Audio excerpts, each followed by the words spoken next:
বাড়িতে কিভাবে গণেশ পুজো করলাম সেটা আপনাদের সঙ্গে শেয়ার করব। প্রথমে সুজি বানিয়ে নিয়েছি, সুজির মধ্যে ঘি দিয়েছি এবং 2-3 মুঠোর মতো চিনি দিয়েছি।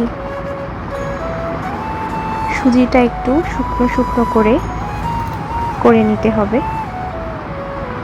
তারপর নারকেলের মধ্যে চিনি এবং বাতাসা দিয়ে নাড়ুর পাকটা বানিয়ে নিয়েছি। তারপর দুধটাকে ভালো করে গরম করে নিচ্ছি ক্ষীর বানানোর জন্য। এর মধ্যে খোয়া ক্ষীর দেওয়া হচ্ছে।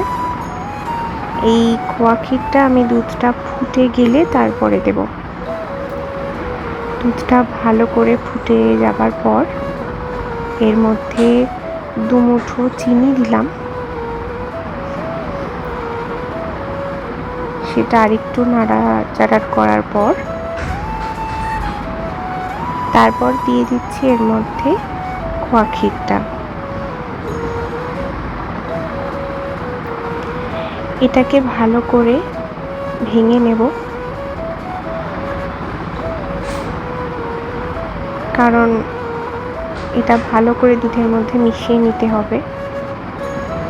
আমি আগে 2 মুঠো চিনি দিয়েছিলাম, আরও 1 মুঠো চিনি দিলাম। এবার এটাকে নাড়াচাড়া করার পর এরকম দেখতে হয়েছে। এটা আরেকটু থাকলে শুকনো হয়ে যাবে। তারপর এতে ঘি দিয়ে নামিয়ে নিয়েছি। এবার মোদক বানাচ্ছি আমি। 2 রকমের মোদক বানাবো। একটা ক্ষীরের মোদক, মানে ময়দাকে মেখে রেখেছিলাম, তার মধ্যে চিনি, সামান্য নুন, তেল, ঘি এগুলো দিয়ে মেখে রেখেছিলাম। তার মধ্যে ক্ষীরের পুর দিয়েছি আর নারকেলের পুর দিয়েছি।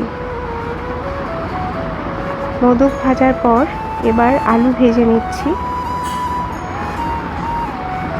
লুচি এবং মোদকগুলো আমি ভেজে রেখেছি, লুচিও ছোট ছোট করে ভেজে নিয়েছিলাম।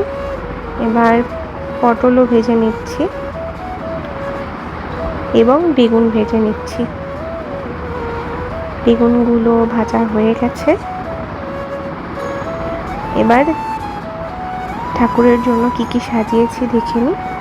লাড্ডু, মিষ্টি, 5 রকম মোদক, এর মধ্যে রেখাবিতে নৈবেদ্য সাজিয়েছি।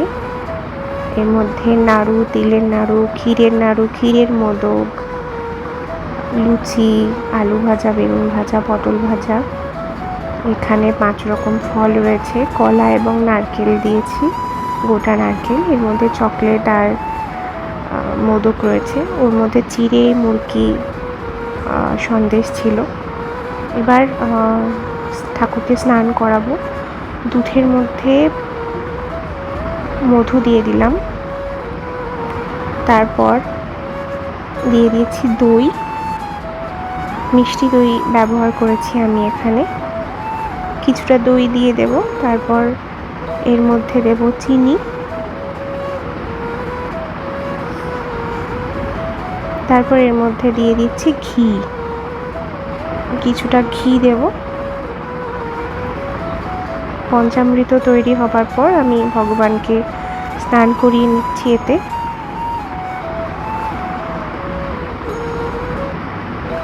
ওনাকে স্নান করানোর পর আমি ওনাকে এখান থেকে তুলে অন্য একটি পাত্রে রাখছি। তারপর ওনাকে আমি গঙ্গার জলে ভালো করে পরিষ্কার করে দেব। আমি নিজে যেটুকু জানি সেটুকু দিয়েই পুজো করেছি। ভুল ত্রুটি হলে অবশ্যই ক্ষমা করে দেবেন। আমি ঈশ্বরের জন্য এখানে আসন করেছিলাম, ওনার পুজো করা হয়ে গেছে।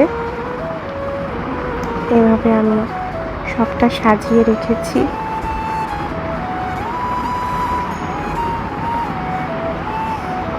আমি জানি না ঠিক কিভাবে পুজো করতে হয়। আমি আমার মনের মতো করে পুজো করেছি ভগবানের। আর এই দিনটা প্রতিবারই আমি নিজের মতো করেই পুজো করি, আর এবারেও তাই করেছি।